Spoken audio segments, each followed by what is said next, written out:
Le banquet du centre de conférence du ministère des Affaires étrangères transformé en salle de classe, le temps pour la tutelle d'approfondir les connaissances des acteurs nationaux sur l'environnement, les procédures de négociation, de signature, d'adhésion et de ratification des traités internationaux. Ces actes conclus entre deux ou plusieurs États pour tracer le cadre de leur coopération.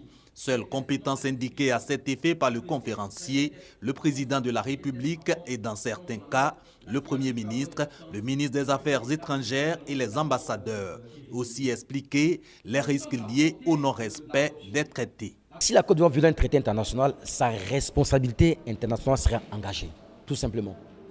C'est-à-dire que la partie adverse peut saisir soit un arbitre, qui est une personne qui est compétente en matière de droit, ou saisir une instance institutionnalisée, c'est-à-dire saisir par exemple la Cour internationale de justice ou la Cour d'arbitrage, en fonction bien entendu du pays.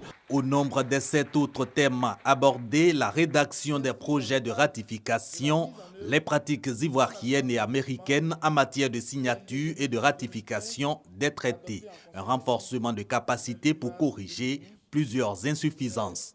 La non-maîtrise des implications juridiques, stratégiques, financières et économiques au plan interne des engagements souscrits par certains acteurs.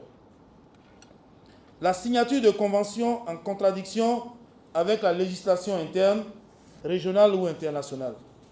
Cette session d'échange et de réflexion s'inscrit dans le cadre du plan national de développement. Il devra à terme permettre l'adoption d'un chronogramme de ratification, autrement dit, faciliter et accélérer le processus de ratification des traités internationaux pour améliorer davantage l'image de la Côte d'Ivoire.